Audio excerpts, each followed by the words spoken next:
ہاں، بسم اللہ الرحمن الرحیم. اچھا، اب آج کا جو لیکچر ہے وہ اسکیئرسٹی کے بارے میں ہے.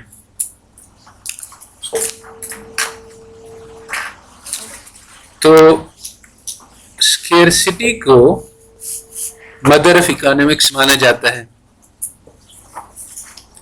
اور کہا جاتا ہے کہ اگر اسکیئرسٹی نہیں ہوتی تو اکنامکس ہی نہیں ہوتی، کیونکہ ہر آدمی کے پاس وافر مقدار میں ہر چیز ہوتی. تو اکنامکس تو یہ ہے کہ چیزوں کو انسان کی خواہشات اور ضروریات کے مطابق ان کو فراہم کیا جائے. تو جب پہلے سب چیز ہوگی تو اکنامک کا مسئلہ حل ہو گیا، مزید کوئی اکنامکس کی ضرورت نہیں ہے.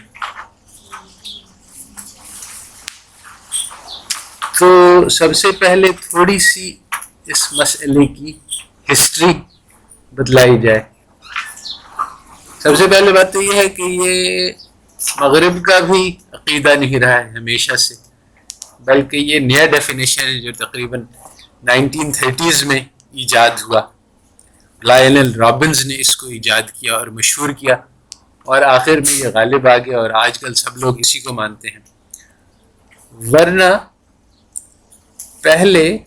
اس سے پہلے اکنامکس میں اسکیئرسٹی جو ہے وہ سینٹرل ایشو نہیں تھا، بلکہ سینٹرل ایشو یہ تھا کہ چیزوں کو استعمال کر کے انسان کو فلاح کیسے پہنچائی جائے، جس کو مٹیریل ویلفیئر کہتے ہیں، مٹیریل ویلفیئر اسکول کے. چنانچہ ان کے جو قدماء ہیں انگریزوں کے، وہ یہ نہیں کہتے تھے کہ scarcity is the fundamental problem of economics, بلکہ وہ کہتے تھے کہ فنڈامنٹل پرابلم یہ ہے کہ جو مٹیریل چیزیں دنیا میں موجود ہیں، کیونکہ اکنامکس مٹیریل چیزوں کے بارے میں ہے، سائیکولوجیکل کے بارے میں نہیں ہے، ان کو استعمال کر کے معاشرے کو سب سے زیادہ فائدہ اور انسانوں کو سب سے زیادہ فائدہ کیسے پہنچایا جا سکتا ہے. اس میں یہ بات ظاہر تھی کہ کھانا کھلانا جو ہے وہ اس سے لوگوں کو زیادہ فائدہ ہوتا ہے بنسبت اس کے کہ وہ انٹرٹینمنٹ ہو اور کانسرٹ ہو اور اس میں ریسورسز خرچ ہوں. تو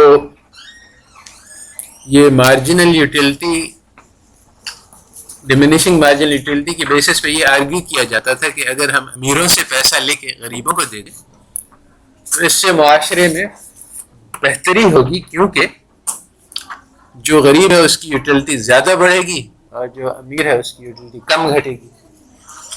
وہ اس نے اپنی ضروریات پوری کر لی ہیں، غریب کی ضروریات پوری نہیں ہیں. یہ پرانے زمانے میں لائنل رابنز سے پہلے آرگیو کیا جاتا تھا. مگر ایسا ہوا کہ جب لائنل رابنز نے کہا کہ نہیں، بلکہ اکنامسٹ کا تو کام ہے کہ ساری ضروریات اور خواہشات کو پورا کریں اور اس میں تفریق نہ کریں. ہمارے پاس کچھ چیزیں ہیں وہ سب لوگوں کی ساری خواہشات کو پورا کرنے کے لیے کافی نہیں ہے. تو اب سوال یہ ہے، یہ اسکیئرسٹی ہے. اگر سب کے لیے کافی ہو جاتی تو اسکیئرسٹی نہیں ہوتی. چونکہ کافی نہیں ہے اس لیے اب سوال پیدا ہوتا ہے کہ اس کا ڈسٹریبیوشن کیسے بنے.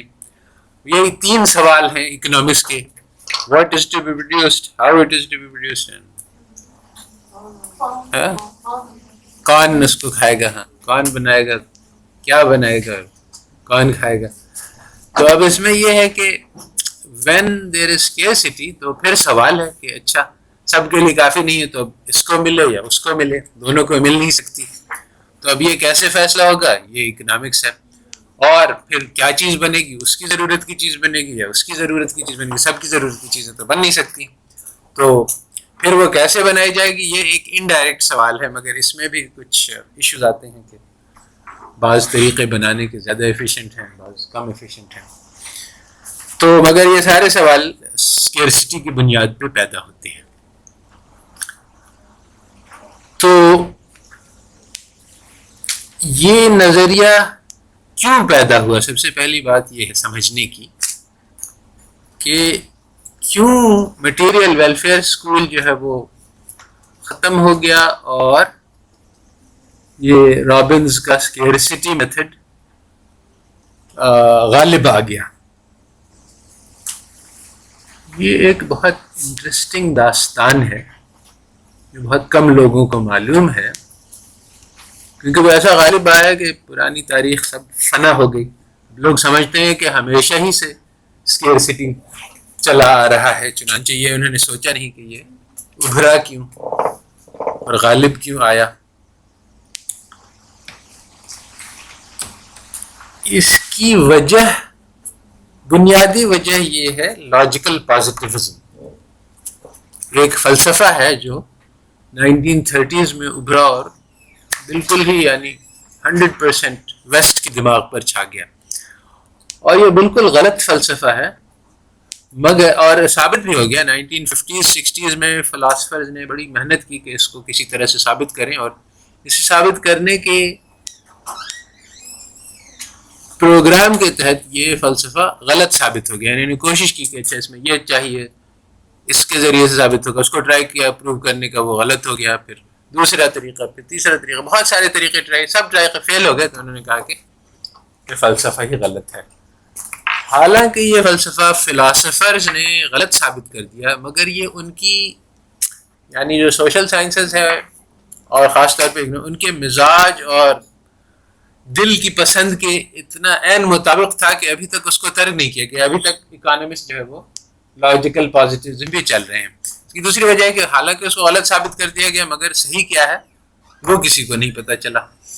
تو چونکہ صحیح نہیں پتہ چلا تو پھر وہ غلط فلسفہ ہی چلتا رہتا ہے. ہمیشہ ایسا ہی ہوتا ہے کہ غلط فلسفہ کی غلطی ثابت کر دینے سے وہ ریموو نہیں ہوتا ہے، بلکہ ایک نیا آلٹرنیٹیو جو اس سے زیادہ اچھا ہے وہ سامنے لانے سے پھر وہ ریموو ہوتا ہے. چنانچہ اسی لیے کہتے ہیں کہ اندھیروں کو کوسنے سے بہتر ہے کہ دیا جلا دو. تم لاکھ اس کو کہتے رہو کہ یہ غلط تھیوری ہے، بری تھیوری ہے، ہو رہا ہے یعنی پازیٹیو غلط ہے، تو کوئی اور چیز لا کے لے کے آؤ، تب پھر ہم بتلائیں گے کہ اچھا. نہیں تو پھر غلط ہے، بری ہے، مگر اس وقت ہمارے پاس یہی ہے اور کچھ ہے نہیں. اسی نظریے کے تحت چل رہا ہے. تو سب سے پہلا ہمارا گول یہ ہے ٹو ایکسپلین کہ لاجیکل پازیٹیو کیا چیز ہے اور کیوں وہ غالب آ گئی. پھر اس کے نتیجے میں اسکیئرسٹی کیوں غالب آ گئی. یہ دونوں بہت قریبی ٹاپکس ہیں. تو لاجیکل پازیٹیوزم کیا ہے؟ جب سے دین اور عیسائیت کی جنگ ہوئی مغرب میں، تو ان دونوں میں آپس میں دشمنی ہو گئی، دین میں اور سائنس میں. یہ ہمارے ٹریڈیشن میں ایسا نہیں ہوا، دین اور سائنس مطابقت رکھتے تھے. تو اس دشمنی کے بہت سارے نتیجے نکلے، اور ایک نتیجہ اس کا لاجیکل پازیٹیوزم بھی تھا. تو سب سے پہلے یہ بتلانا ہے کہ یہ دشمنی کیسے پیدا ہوئی. سب سے پہلی بات تو یہ ہے کہ دین ہمیں یہ بتلاتا ہے، معاشرت کے بارے میں بتلاتا ہے کہ انسان کیا ہے، اس کی زندگی کا مقصد کیا ہے، آخرت کیا ہے، اخلاق کیا ہے، اچھے اعمال کون سے ہیں، برے اعمال کون سے ہیں، نیکی کیا ہے، بدی کیا ہے. سائنس کا اس سے کوئی واسطہ ہی نہیں. نیکی کیا ہے سائنس اس کو یعنی آپ لاکھ اس میں فزکس کیمسٹری والی ساری ڈال دیں، مگر نیکی کیا ہے اس کا اس تک پہنچ ہی نہیں سکے. It is not with in the scope of science. Similarly ہمارے دین میں تو صاف بتلا ہے کہ بھئی وہ کھجور کو کیسے اگانا ہے. دین کا اس سے کوئی مطلب نہیں ہے. دس از ناٹ این ایشو. تو فزکس کیا ہے، کیمسٹری کیا ہے، یہ سب دین ہمیں بتلانے نہیں آیا ہے. ہاں البتہ یہ ایٹم بم کیسے بناتے ہیں یہ تو دین نہیں بتلائے گا، مگر اس کو استعمال کرنا چاہیے کہ نہیں کرنا چاہیے، کس موقع پہ کریں، یہ سب بتلائے گا، کیونکہ یہ اب انسان کے اوپر متاثر ہے. تو بظاہر ایسا نظر آتا ہے کہ دین کا اسکوپ بالکل الگ ہے اور سائنس کا اسکوپ بالکل الگ ہے. ان دونوں میں آپس میں کوئی لڑائی اور ٹکراؤ کا کوئی امکان ہی نہیں، سوائے تھوڑا بہت یعنی اللہ تعالیٰ یہ بتلاتے ہیں کہ کائنات ایسے بنی، اور سائنس میں بھی کچھ نہ کچھ اس کے بارے میں اسپیکولیشن ہے، مگر معمولی چیز ہے. نارملی یعنی جو مین رینج ہے سائنس کی اور مین رینج جو دین کی ہے اس میں آپس میں کوئی ٹکراؤ نہیں. تو ہوا یہ کہ کرسچینٹی میں بہت سارے جیسے کہ یعنی دین چونکہ ان کا محفوظ نہیں رہا، بہت سارے گریک فلسفہ کے خیالات شامل ہو گئے، وہ بھی دین کی طرح سے مانے جانے لگے. جیسے کہ ان لوگوں نے بائبل میں کہیں نہیں لکھا ہے مگر ان لوگ نے اپنے عقیدے میں یہ بات شامل کر لی کہ دنیا جو ہے وہ کائنات کا مرکز ہے. تو جب سائنسی تحقیق سے یہ پتہ چلا کہ نہیں ایسا نہیں ہے تو پھر یہ دین سے ٹکرا گیا اور لڑائی ہوئی، اور گلیلیو کو باضابطہ انہوں نے ایک آدمی کو تو جلا دیا گیا اس بات پہ کہ وہ کچھ سائنسی تحقیق لے کے آیا جو بظاہر ان کے دین سے ٹکراتی تھی، اور دوسرے آدمی کو سخت سزا ملی. تو اس کا جو اس سے سائنسوں کے دل میں، سائنسدانوں کے دل میں بھڑاس پیدا ہو گئی دین کے خلاف. تو اہل مغرب نے یہ تصور قائم کیا، اہل سائنسدانوں نے. اصل میں بات یہ ہے کہ تاریخ جو ہے وہ لکھنے والے ہمیشہ فاتح قوم ہوتی ہے، تو وہ ہمیشہ بائسڈ ہوتی ہے 100%. کوئی بھی ایسی تاریخ نہیں ہے جو ان بائسڈ ہے، کیونکہ وہ لکھی جاتی ہے غالب قوم، اور جو مغلوب قوم ہے وہ اس کو اپنا چانس نہیں ملتی ہے کہنے کی، تو وہ غالب قوم ہمیشہ اپنی ہیروئزم بتلاتی ہے. اس کو افریقن نے اس طرح سے کہا ہے کہ وعلیکم السلام، کہ جب وہ لائن ہنٹر جو ہے جو جنگل میں جاتا ہے اور لائن کو ہنٹ کر جاتا ہے، ہمیشہ یہ پتہ چلتا ہے وہ کتنا بہادر تھا. تو یہ لائنز جب تک اپنے ہسٹورین نہیں پیدا کریں گے تب تک ہمیں لائن کی سائیڈ آف اسٹوری نہیں ملے گی.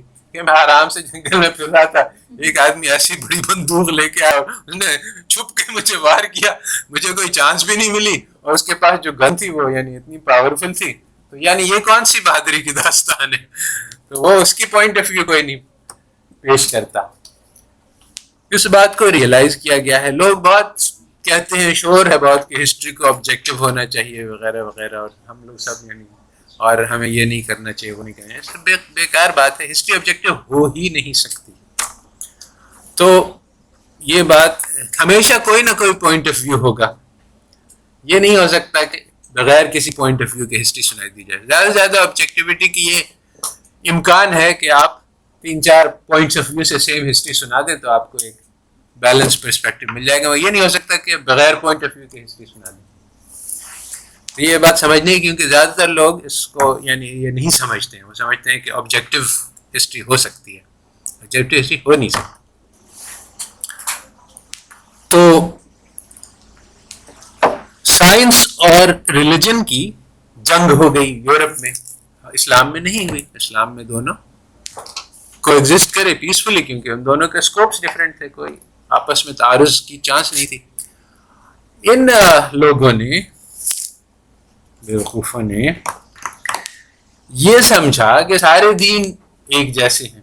یہ ان کا یعنی عام کہ دین ہے، یعنی اسلام ہو چاہے عیسائیت ہو چاہے بدمت ہو چاہے سب ایک چیز ہے.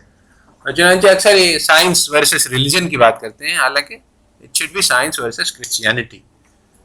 تو مگر ان کو یہ فرق نہیں پتا ہے کہ کرسچینٹی اور اسلام اور، تو انہوں نے یہ کہا کہ چونکہ سائنس اور ریلیجن میں تعارض ہے، اس لیے انہوں نے کہا کہ 2 باتیں کہیں. ایک تو کہ ریلیجن سارا سپرسٹیشن ہے، کیونکہ وہ ہمیں الیکٹریسٹی تھنڈر کے بارے میں بتلاتا ہے کہ اللہ تعالیٰ کرتے ہیں، حالانکہ ہم تو دیکھتے ہیں کہ یہ بادلوں کے آپس میں ٹکرانے سے ہوتی ہے. یہ ان کو یہ نہیں سمجھ میں آیا کہ یہ دونوں باتیں ساتھ ساتھ ہو سکتی ہیں، کہ بادلوں کے ٹکرانے سے ہو، یہ اللہ تعالیٰ کا امر ہو. تو انہوں نے یہ کہا، یہ بات آج بھی ان کی سائنس کی کتابوں میں لکھی ہوئی مل جاتی ہے، کہ دین اس لیے لوگوں نے ایجاد کیا کہ ان کو نیچرل فینومینا نہیں سمجھ میں آتے تھے، کہ بجلی کیوں ہوتی ہے اور بارش کیوں برستی ہے اور فصلیں کیوں ہوتی ہے. تو انہوں نے خدا کو ایجاد کر دیا تاکہ وہ یہ سارے نیچرل فینومینا کی ایکسپلینیشن دے سکیں. مگر اب ہمیں یہ اس کا صحیح سمجھ میں آ گیا ہے، سائنس نے ہمیں بتلا دیا ہے، اس لیے اب ہمیں خدا کی ضرورت نہیں رہی. تو یہ پوری سراسر بے وقوفی کی بات ہے، کیونکہ دین اس لیے نہیں آیا تھا کہ یہ بتلائے کہ بارش کیوں ہوتی ہے. اس بہت اس لیے آتا ہے کہ بتلایا کہ انسان کیا ہے, انسان کی زندگی کا مقصد کیا ہے, ہماری یعنی فلاح کس چیز میں ہے, اور ان سب چیزوں کے بارے میں سائنس کی کوئی دسترس ہی نہیں. یہ وہ سوال ہے. تو سائنس چونکہ فاتح ہوا, اس نے کہا کہ جو امپورٹنٹ کوشچن ہے وہ یہ ہے کہ بارش کیوں ہوتی ہے, اور اس میں ہم غالب ہیں اور ریلیجن جو ہے وہ فیل ہے. چنانچہ سائنس سپیریئر ہے اور ریلیجن انفیریئر ہے. تو یہ محض اس لیے ہوا کیونکہ ان دونوں کا آپس میں ٹکر ہوئی, ورنہ کوئی ایسی یعنی ان کے میدان اگر فرق کر دیے جائیں تو ان میں کوئی تعارض نہیں. تو یورپ والوں نے یہ کہا کہ ساری جو دنیا میں برائیاں ہوتی ہیں وہ ریلیجن کی وجہ سے ہوتی ہیں, اور اصل میں ان کی تاریخ میں بھی کچھ ایسا ہی ہے, کیونکہ ان کا ریلیجن اتنا خراب تھا کہ پوپس جو ہیں وہ عام طور پہ فحاشی اور برائیوں میں مبتلا ہو گئے, اور سب نے اس کو دیکھا, یعنی نہ صرف یہ کہ چھپ کے کیا بلکہ کھلے عام کیا, اور اپنی عیاشی اور عباشی کے لیے ان کو پیسے جو چاہیے تھے, تو اس کے لیے انہوں نے گناہوں کی معافی بیچنا شروع کر دی لوگوں کو. آؤ گناہ کرو, پھر معافی مانگنے کے لیے اگر تم معافی چاہتے ہو تو پیسے کنٹریبیوٹ کر دو, ہم تمہارے ایک معافی نامہ لکھ دیں گے. تو اس کے بعد جب یہ بھی کافی نہیں ہوا تو انہوں نے ان ایڈوانس گناہوں کی معافی لگائی. بعد میں جب قتل کر دو کوئی بات نہیں, یہاں پہ ہم تمہیں ایڈوانس اس کی پیڈر اگر تم مجھے اتنے $1000 دے دو. تو جب یہ سب ہونے لگا تو لوگوں کو جو دیندار تھے, عوام دیندار تھی, پھر بھی اصل میں دین کے بغیر گزارا نہیں انسان کا, چونکہ وہ انسان کی بنیادی ضروریات میں سے. تو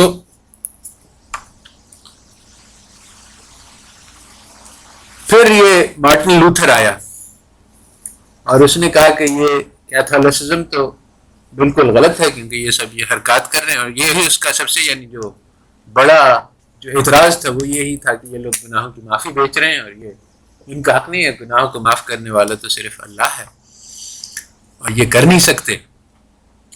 سب سے بڑا اعتراض اس کا یہ تھا.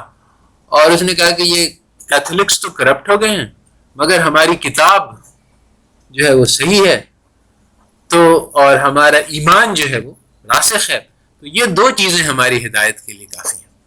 اس نے کہا کہ 16 لیبرے اور 16 فیدا, کہ صرف فیتھ اور صرف کتاب, یہ دو چیزوں پر ہم بھروسہ کر سکتے ہیں. اور جو تیسری چیز ہے وہ ہے ٹریڈیشن, وہ بات جو چلی آ رہی ہے. اور یہ کیتھولسزم یہ سارا خراب ہو گیا.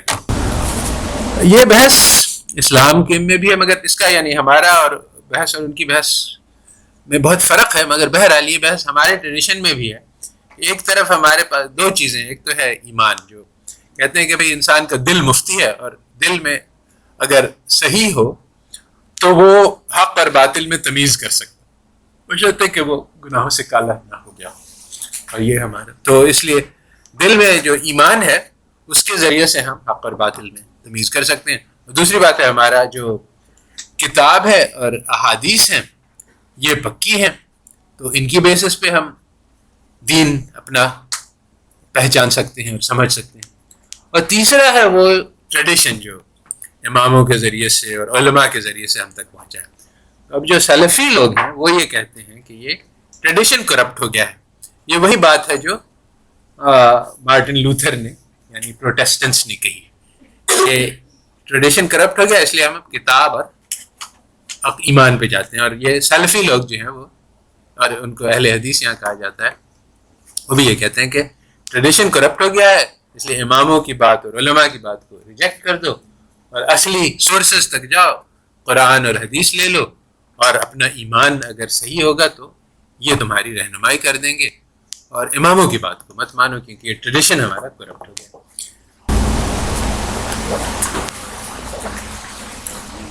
تو